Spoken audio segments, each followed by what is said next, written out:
Fight Magic Items by Aidan Moher is a wonderful history of Japanese role-playing games. The book mainly follows two series, Dragon Quest and Final Fantasy, as they kind of shape the genre as we know it. Other series are talked about throughout this, but those two are really going to be the main focus of all of this. It's a really fascinating book. Let's get into it. Like I said, it follows mostly Dragon Quest and Final Fantasy. It actually charts the origins of the genre back with Dragon Quest. It's fine, I guess. It's not really the way I would have done it, but that's okay. Other JRPGs like Phantasy Star, the Mother series, Breath of Fire, the Tales series, those are all talked about in here. But we're mostly following how the two big series really kind of shaped everything. It's fascinating to look at in this way because you can kind of see how one of them stayed pretty much the same and kind of fell off in Dragon Quest, where they would change things like just kind of on the edges, like instituting their party system in the second game, expanding on that and refining it over the next several games, then moving into their class system in the seventh game, and then refining that as it goes on. Then you have Final Fantasy, which just didn't care. Like they were totally up for change, regardless of whether it made any sense or not, or if the change actually, improved the gameplay at all. I oftentimes say Final Fantasy did a lot of change for the sake of change. Some of those worked out great, some of them didn't, and that's really all just up to a personal perspective here. I did not like some of the changes that were made to the Final Fantasy series. From reading the book, Aidan didn't like some of them either, but it doesn't really matter because the game still sold very well due to their name recognition. So yeah, Final Fantasy would have just drastic changes to their gameplay overall. And yeah, everyone has their own different entry point into it. And that's kind of what makes these two series is just so different. You have one that kind of pushed the genre in a direction, and then you have the other one which sort of is like a callback to the way the genre used to be.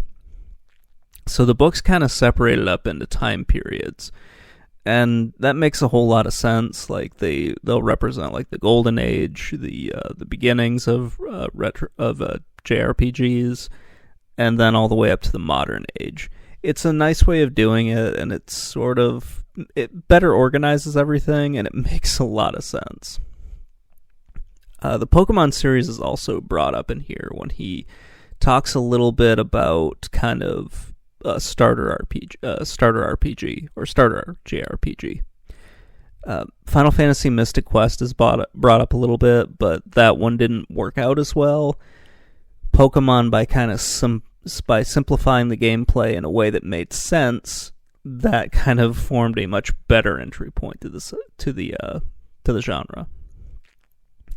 The part that I found most interesting was when he got into indie games and games that were kind of inspired by Japanese role-playing games. That was the part that I really, really enjoyed, just because of my own personal tastes at this point, where you see games that are callbacks to the way the genre used to be back in the 90s, and that's kind of the way I enjoyed playing them, as opposed to where the genre is now, where things are more action-based. It's more of like an action JRPG. And this sort of talks about... this kind of gets into just the changing parts of the definition and everything, and just how people's interests and tastes have kind of changed over time. It's a fascinating way to look at all of this, and I really did enjoy a lot of what was going on in this book. Overall, I think Aidan does an excellent job of kind of showing where JRPGs started, why they changed over time, and kind of the current state of the genre, which is honestly just all over the place. it's a fun book to read, and it gave me uh sorry, one second. It's a really fun book to read, and it gave me some more games that I could add to my backlog, because I didn't know about all of the different games, especially from like 2000 to 2010. I just wasn't really paying a whole lot of attention. So reading about that time period was really great. So this is the only real problem that I had with this. The definition of a JRPG. It's simply just a difference of opinion on where you want to start the origin of JRPGs, and at least in my opinion. He starts it off with Dragon Quest, and that makes sense. It's a good place to start, but it ignores all of the RPGs that were created prior to Dragon Quest, the ones that were specifically made in Japan. So if you're saying that the genre is like a set definition of a very specific genre, which Dragon Quest, Final Fantasy are kind of the foundation pieces of, then you can't really ignore the stuff that came before it, because those RPGs that were created in Japan would also fall under that. It gets very confusing. So if you say that it's just role-playing games that were created in Japan, then you have a whole bunch of stuff that comes before it. The definition or the timeline shifts to, I believe, like 1982 or 1981, and there are other RPGs that started the genre. If you're saying it's a very specific one and Dragon Quest is the origin point, that doesn't really make too much sense to me. It's really not a big deal. It's just something... It's just a difference of opinion on where you want to start it, and it's not really worth too much time arguing about, so I'm not going to waste that much time here, because at the end of the day, Aidan wrote a very good book that I think is a very comprehensive look at console RPGs, or console JRPGs, and yeah, it's just me whining and arguing about a set definition that really isn't that significant. So let's move on to my likes and dislikes. Yeah, sorry about that. I wanted to separate that, so yeah. So, the things that I liked and disliked about it. I already mentioned the definition. That's really the big thing that I had a problem with that really wasn't too big of a problem.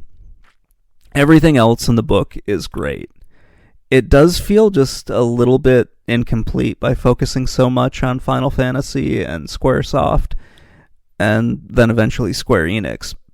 But it makes a lot of sense on why you did it, because those two series, Dragon Quest and Final Fantasy, run the length of the entire book, and they kind of, in some ways, you can say they started on home console, or at least made the genre popular. Kind of like how Resident Evil made the survival horror genre popular. So that is something that I like. You have this kind of narrative that flows through the entire history of the genre, and it's easy to follow and that sort of thing. I really did like that. And you get to kind of follow the evolution of what a JRPG is. So yeah, it's pretty cool. And you learn a whole bunch about different games that maybe you missed out on, because quite frankly, you can't possibly have played all of them. I'm sure someone has at least tried, but I don't think you could have played all of them. He even brings up how handhelds have, the genre kind of moved on to handhelds as handhelds got more powerful to handle, one, the retro RPGs from the 90s, and also to create new genres that were kind of tailor-made to the way you could just play them in like a chunk of time, like a smaller chunk of time. You didn't have to spend so much time in front of them. And I really liked how this was kind of an objective look at the RPG genre. And, even when he came to some games that he didn't necessarily like all that much, and they were games that I kind of share similar opinions to Aidan on, he focused on the things that the games did in order to advance the genre, or things that they tried to do in order to advance the genre. And it was just kind of cool to read this and find a whole bunch of different stuff. I don't think I can really do it justice without just saying, if you're interested in JRPGs, then definitely read this book because it's absolutely great.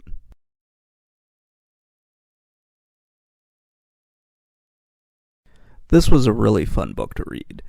It reminded me of some of the experiences I had with video games back in the 90s and kind of discovering new RPGs and just sharing them with my friends, that sort of thing. And just sort of getting into this like new genre, this new type of game that I really hadn't experienced a whole lot of, especially coming from a bunch of strategy games on the computer and then playing Final Fantasy for the first time, and it was totally different and really awesome to get into. Reading about games that I missed out on, it's always just really interesting to me to learn about these new games that I missed. And it reminds me a lot, not everybody can play every game out there, so there's always going to be something new for you to discover.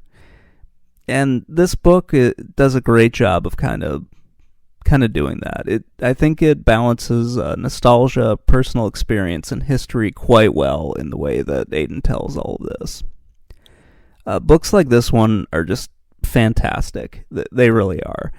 The history of video games is still being written as it takes place, and having something like this helps you to just kind of explore one of the more popular genres that's out there. Anyway, that's going to wrap things up. Let me know what you think in the comments below, and I will talk to you all later. Bye.